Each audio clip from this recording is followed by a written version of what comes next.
Hello, everybody. It's Dave Neal here on January 10th, 2025. This is your Friday afternoon rush, and I've got all of your information here in one place. What we will be discussing on today's afternoon rush is Pamela Anderson talking about her trip to the Golden Globes, makeup list, the freedom of being natural as she spoke to Andy Cohen.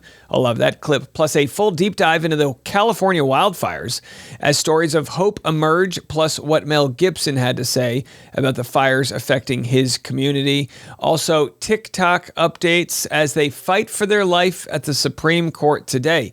Maybe by the end of this episode, we'll know whether or not they're going to be allowed to stay. Maybe they'll be bought. We'll have to wait and see. And it is Snowmageddon here in Nashville, Tennessee. And by that, I mean several inches of snow. But when they don't have any infrastructure, no salting, no plows, everyone's out for themselves. I'm going to strap some boots together and go out there and get a news report for you. And also, I've got a great conversation with a friend of ours from the North. A Canadian correspondent gives me info on what the heck went down this week in Canada, because I don't know about you guys, I'd love to know more about Canadian politics, and I don't know anything. So stick around for that conversation. I've got all of that and more, and it's all coming up next on The Rush. Let's get started with our first story of the day, a Bachelorette story. Bachelorette Rachel Lindsay commenting for the first time about the status of her divorce on the Higher Learning podcast. This came out video form today, but let's just listen to what she had to say. But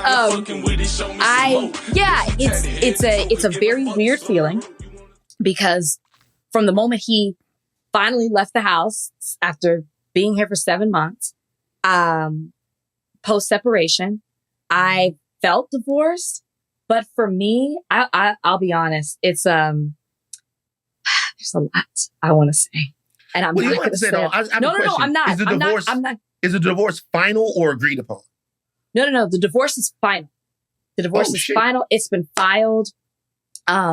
There's a lot. I've let a lot of people do the talking without me saying anything, and that is because there's an intention behind that. I want to respond to everything that's being said, but there has been a lot of stuff that is not accurate. And, I said from the beginning, I haven't talked, but I will. And I'm just figuring all that out. But there's so many things that I want to address. All right, so she's not addressing it right now. I'm all about it, Rachel. Tell your story. Write a book. Do this, do that. Make your money off of your story. You know what I mean? All about it. Time will tell what that story will be. I'm sure she's going to be I'm sure it'll be interesting. We'll put it that way. All right. A popular niche actor has passed away here in Nashville, Tennessee. Bill Burge, dead at 92. He was in the Ernest movies. Now, I don't know if you remember the Ernest movies, but they were a big hit. Ernest, Scared Stupid. Remember these? They were just amazing. Well, this was Bill Burge, a very big character actor. He actually retired from the movie industry when Jim Varney passed away. Jim Varney, of course, was the star of the Ernest movies there on the left. And he had his breakout, Ernest Goes to School. I mean, this is like the mid-90s. This was great stuff. Ernest Scared Stupid literally left me with so many different nightmares. I would love to rewatch it. Either way, Jim Varney died in 2000. I cannot believe it was that long ago. But this character actor, when he retired here, this guy right here who just passed away, when he retired, he actually worked as a librarian. So I hope he's resting in peace. We appreciate him for the work that he did. Now, I'm going to give some updates, as shown by this Twitter thread here by David Lynn, about the LA wildfire. It's the most destructive in U.S. history. What a week. We could not have known this was going to happen a week ago. We've got celebrities telling you how their insurance companies aren't paying out. I'm going to have an update from Spencer Pratt. They lost everything. 29,000 acres destroyed, 57 billion in economic damage, 180,000 people evacuated. And just look at it. I mean, it's absolutely apocalyptic. The size of the fire is the size of the entire city of San Francisco, covering 45 square miles, 29,000 acres. I mean, it really is hard to imagine how big it is. If this fire was in New York City, Manhattan's gone. Just gone. Just absolutely wild. The estimated damages upwards of $57 billion, estimated to be the seventh most expensive natural disaster in U.S. history. 7,500 people are fighting the fire, 1,100 fire engines, 23 water tankers, 6 air tankers, 31 helicopters, 53 dozers. And here's just a photo. Unbelievable. Look at these. People are watching this. When I initially watched this video right here, it looks like the plane completely misses the fire. And as you watch this video, check this out. The water goes backwards into the wind and wipes out the fire. These guys are incredible. Absolutely incredible. Now, for a few days, they couldn't even get their planes or helicopters in the sky because there was 100-mile-an-hour gusts of wind. But now that the winds are starting to settle, they're able to really get out there and fight this. Shout out to our Canadian neighbors, our Mexican neighbors, and neighbors from other states that are all helping extinguish these fires. Here's an actual deep dive. It's predatory. Here is a deep dive into how prisoners are actually fighting the wildfires. You might not know this, but California has a work program for prisoners. The only problem is they're paying them $2 an hour, but it is voluntary. And for every day that they fight the fire, they get 2 days off of their prison sentence. If I was in prison, for being such a good YouTuber, if they threw me away, Dave, you got to go away. You're too good of a podcaster. I would become a firefighter. This seems like a kind of a sweet way to go out there and do something positive.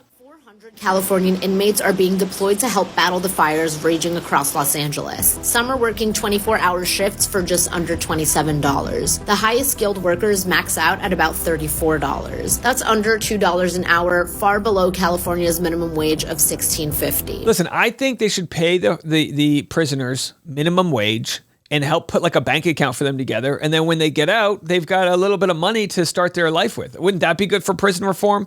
Either way. These inmates have minimum custody status, meaning they live in the least secure housing and can often work outside the prison with little supervision. They've been embedded with the California Department of Forestry and Fire Protection, which has deployed thousands of firefighters to the area. Participation is voluntary. Inmate firefighters don't use hoses. They use hand tools like axes to help contain the blazes. Oh, that's nice. Yeah, we're not going to give you a hose. Here's a pickaxe. Fire crews earn pay and time credits on a 2-for-1 basis, cutting 2 days off their sentence for every day served. They can also qualify for record expungement and emergency response certifications. California has had firefighter shortages for several years and has long relied on incarcerated people for its response during its increasingly destructive fire season. Look, yeah, I'm torn about it. I think it's a good program to have. I just think they should be paid fairly. I would, and also, what if CEOs got to do this, right? How about an exchange program for all those billionaire CEOs out there that don't really do much and they don't really contribute to society? Make them firefighters, right? Can we do that? All right. Here's a sad story. This is the problem with the internet, and you gotta. And Mark Zuckerberg's talking about how he's getting rid of the fact checker, and I'm telling you right now, we have to do a better job at our critical thinking skills. This is a guy, Vince Langman. He's got 250,000 followers on Twitter. I don't know him. He's verified. He pays for his verification. He's got a big following. He posts this. Oh, look, Kamala Harris voters looting the homes of fire victims in California. Inhumane monsters. And the video is a video of a couple black men kind of hurrying as they carry bags of clothes and items and a TV outside of a house. Now, if you want to look at the world in a sinister way, you can look at it that way and say, oh my gosh, this is terrible. That's just not the story, right? So if you scroll down, the story is these individuals are not looters. This is footage from KTLA News, who interviewed the homeowner who stated her children and friends were helping her move, as posted by a City of Compton councilman. So somebody is using this good-natured footage to make a very racist, very politically charged comment about looters when that's not what this story is whatsoever. Honestly, this is despicable. when this happens out there. And we need to make sure, all of us, my audience, you guys, your neighbors, your friends, that we just do not share information that we don't know the full story about. Now you might say, Dave, you get things wrong every once in a while. Sure, but not with malicious intent like this. Sometimes I get a story wrong because I pulled up the wrong thing but this is vile that in a time of crisis, people are looking towards the conspiratorial, the racist, the political points that they can win on the chessboard. And it has to stop. It has to stop from the random people online. It has to stop from the top down. Here's an LA resident in tears as he returns to his neighborhood and finds out his home is the only home left standing. I shouldn't be crying because my entire block is burnt down, but God saved my house.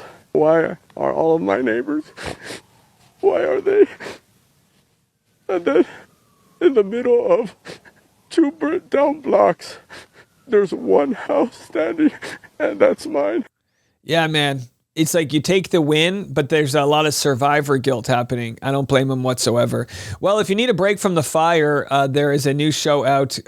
Here's Game of Roses, our good friends over there, podcaster Game of Roses, sharing a clip from Traitors. This is Gabby, the former Bachelorette, explaining to other kind of quasi-celebrities what her deal is and how she did on the show. What show were you on again? Bachelorette. Okay. So how did it end? How did it end? I'm a lesbian now. Yeah. So there it is. Hey, how'd your season go? I'm a lesbian now. I'm sure she's told that joke about 1,000 different times. It's funny. It holds up. All right, let's take a quick break. Let's reset, and then we'll be back with more right after this.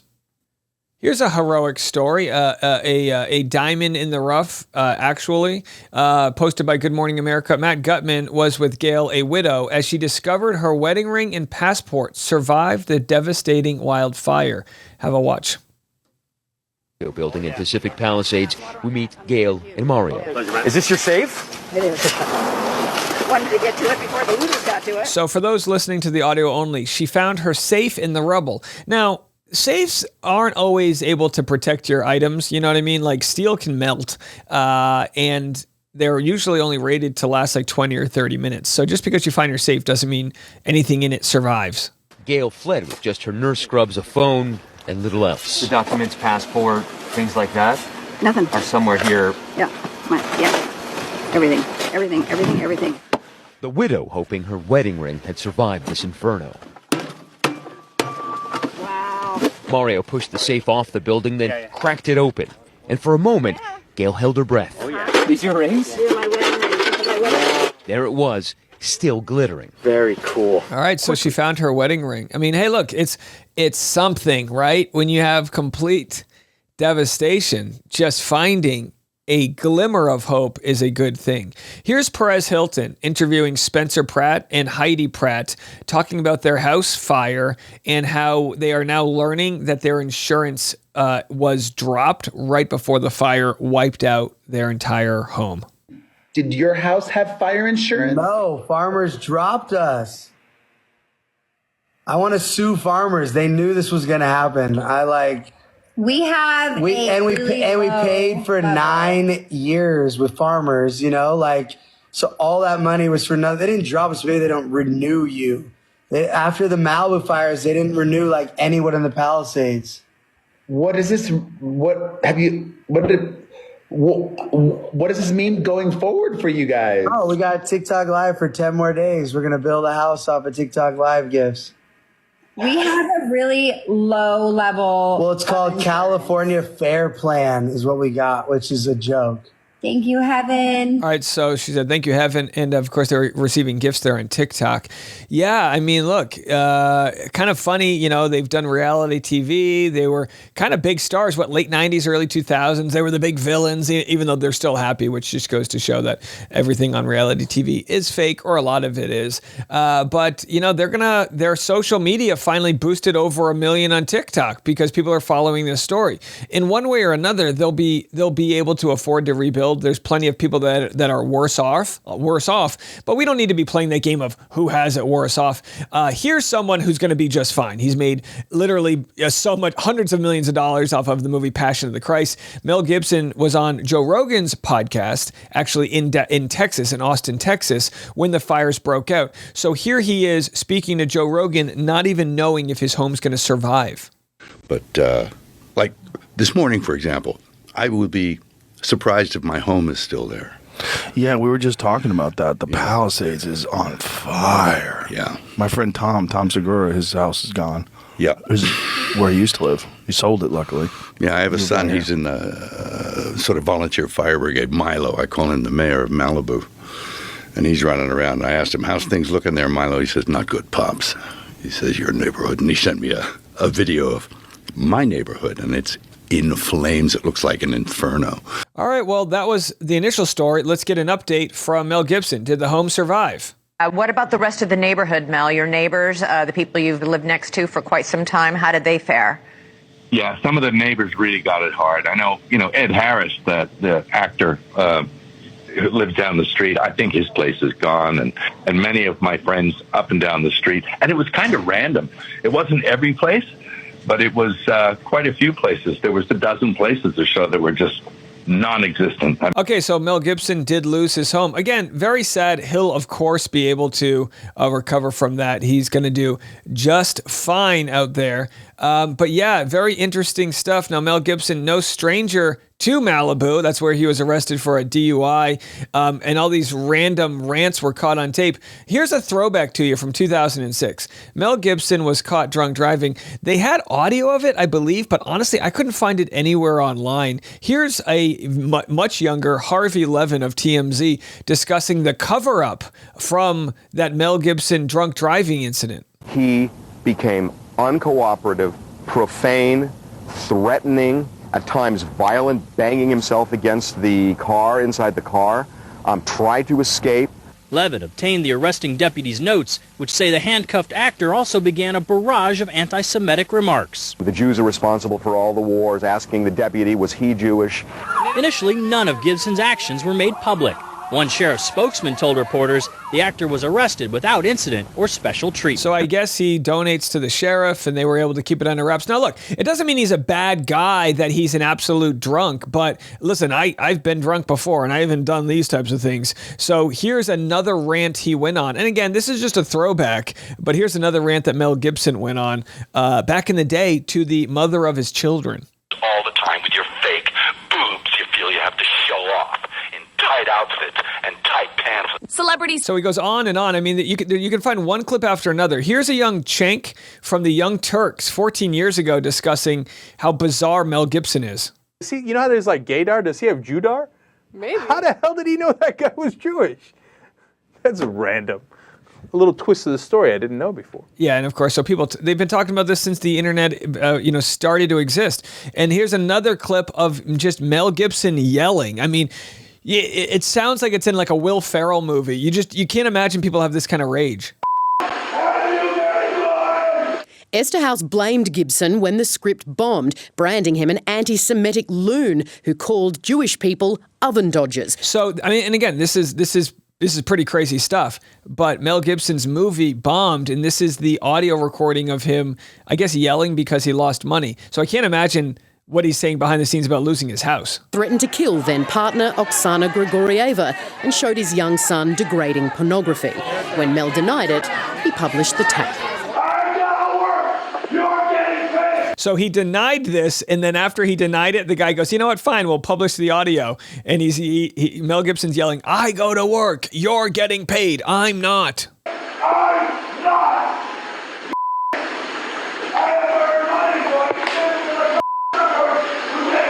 I'm earning money for a filthy little sea sucker who takes advantage of me. Look, maybe he's changed. This was 10 to 15 years ago. Maybe he's changed. Either way, if he does rebuild, he needs to build a rage room. Just a throwback to the absurdity of like, look, not everybody in Malibu and the Pacific Palisades has the Mel Gibson money. There's going to be plenty of hardworking blue-collar people that are going to have a hell of a hard time rebuilding. It would be nice if Mel Gibson shared some of that Passion of the Christ money. But hey, you got to pray for it. I don't know. I mean, I have no idea if that's going to happen. In our final clip, we have our last clip to get to before our interview. And this will be a little bit of a longer episode, but I've got a nice quick interview, about 12, 13 minutes long, with our Canadian friend, telling us a little bit about what's going on politically. But before that, we're going to get to what Pamela Anderson had to say, speaking to Andy Cohen. Why is this a story? Well, the fact that it is a story just goes to show the normalization of dolling yourself up and injectables and, Hollywood culture that Pam Anderson now rejects. She just doesn't wear makeup anymore, and this is great. So at the Golden Globes, she was able to just show up and not be all dolled up. Other women and everyone goes, oh, you're so brave. And she's like, well, I'm just doing my thing. Here's what she had to say, speaking to Andy Cohen. Did you look around at all the other night at the Golden Globes and think, I won? Because it's almost like, I didn't have to do all this. I look great. I mean, it is to me like beating the system in a weird way. It's a choice. Well, I guess we're just taught that this is the industry norm, is to have this huge entourage and everything. And I thought, it's not. I had that.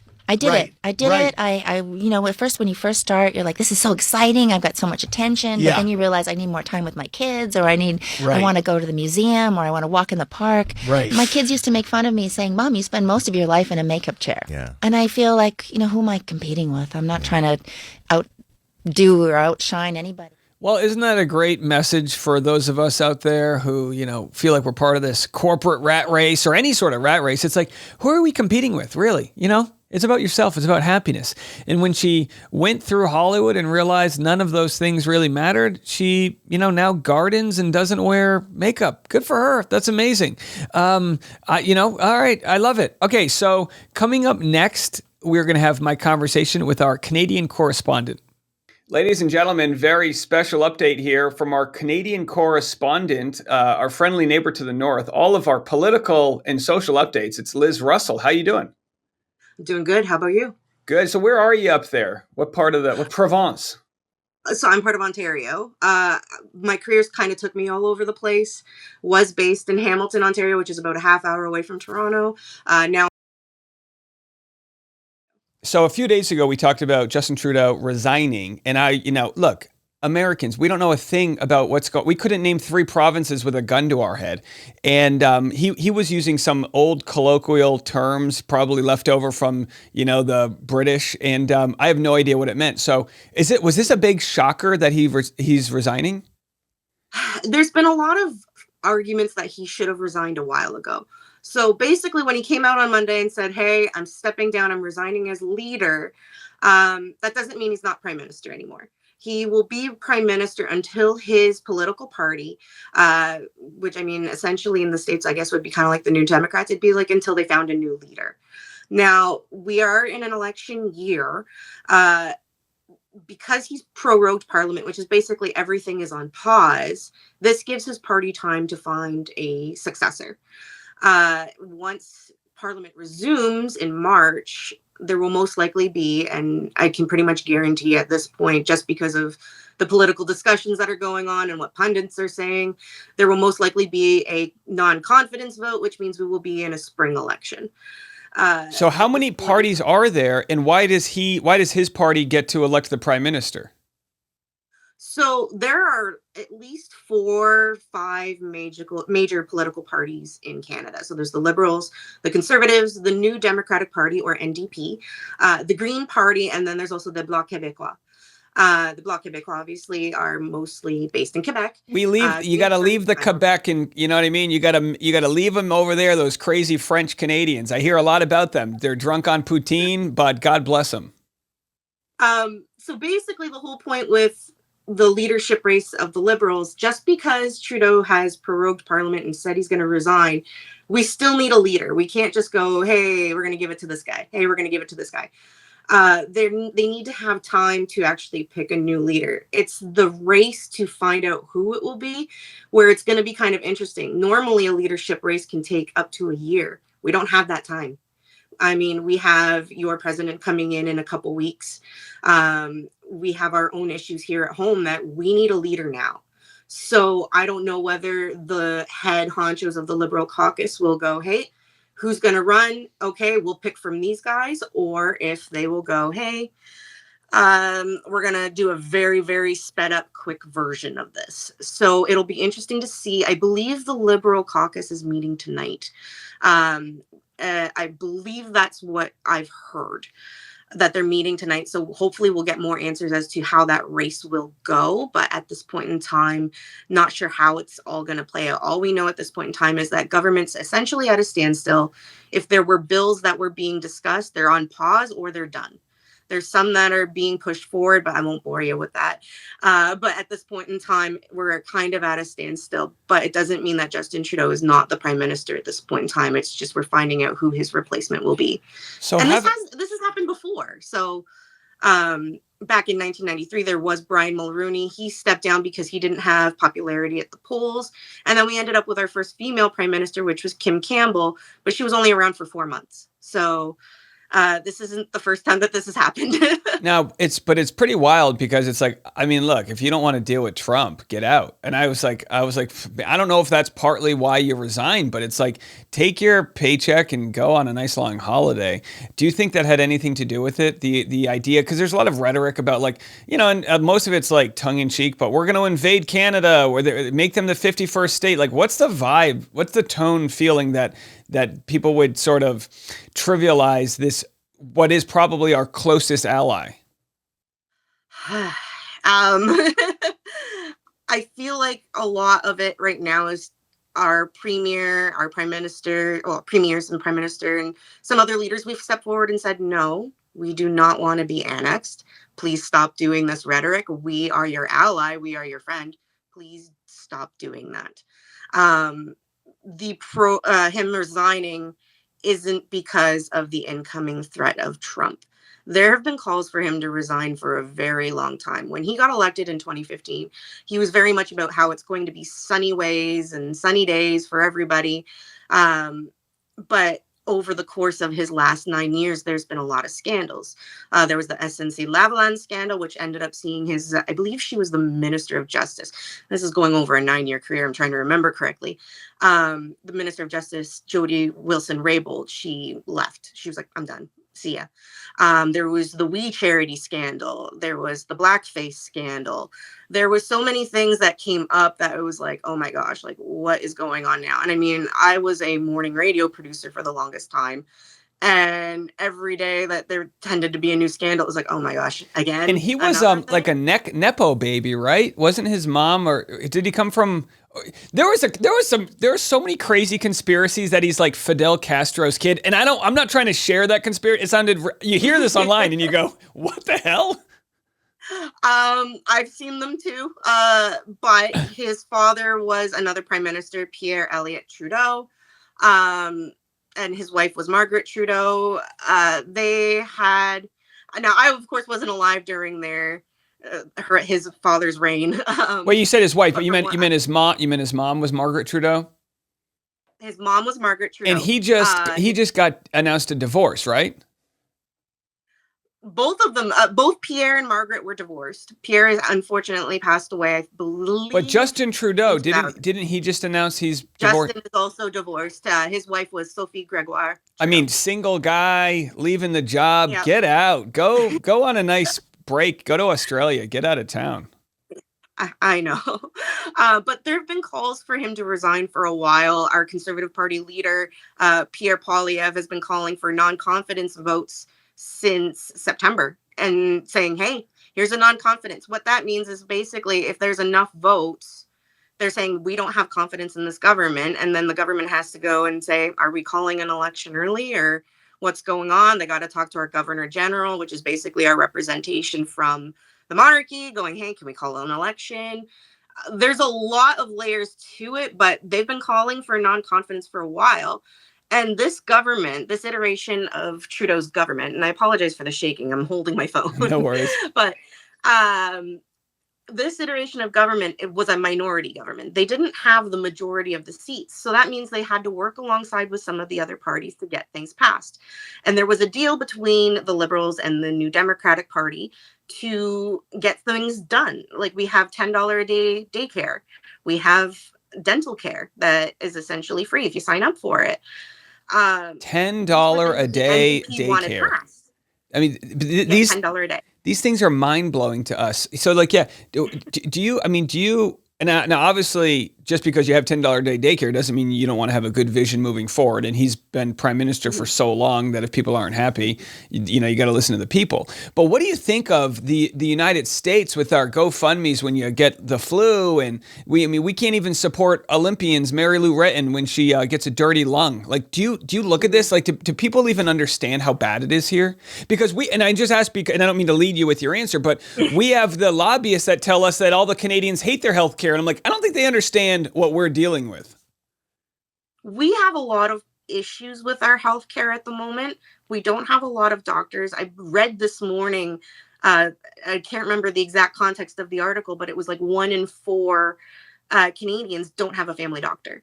Our wait rooms in emergency rooms are overflowing.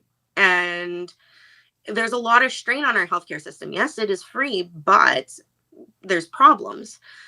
So there are places, like I know in Ontario, we've tapped actually a former health minister to help try and garner more talent so everybody can have healthcare and access to healthcare. Because right now, it's hard to get in places. I mean, I have myself personally, I have a doctor's appointment in 3 weeks, but I booked it in December.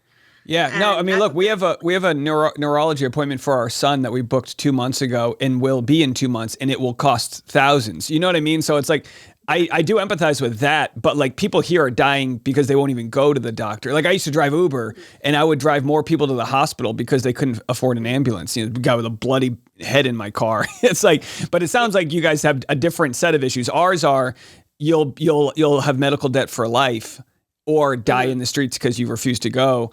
Like we don't even have, we spend $1,300 a month in insurance, and we haven't even seen the doctor this year. So we've just given away $20,000 to get my mole checked or whatever. But yeah, so I mean, it's interesting. And again, I don't mean to take up too much of your time, but it's interesting because obviously you guys have. Like Canada's got its own set of politics, but we're so closely related. Now, there's been some leaders in Canada saying if these tariffs go through that Trump plans to have on Canada, that they might shut off the power to some of the states. I think a lot of people are oblivious to how much energy comes from Canada. Like we have parts of our country sinking, and then you guys You could look forward in 100 years and Canada could be a bigger economic power because of all these natural resources that might be untapped. So it's like you're almost like the ally. It's like don't fuck with Canada here. They better friend than foe.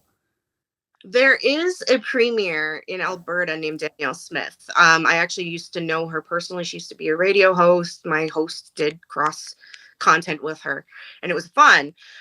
She actually, I believe, tweeted out to incoming President Trump saying, hey, this is how things work. Like it's subsidy, but however, asterisk. And she explained it a little bit more thoroughly than I can. Unfortunately, I do not have the knowledge of the energy and oil sector because you guys do get a lot of oil from us, right? Oh, yeah. I know that there have been, talks, I believe from Pierre and from Justin. It's like, well, if you do place the tariffs, there will be retaliatory tariffs. I believe the shutting off the power may have been Doug Ford, but please do not quote me. I believe so. Yeah, I believe that's correct. Yeah. So, and I know Doug Ford's been doing the media rounds. He was on with Jesse Waters on Fox News yesterday.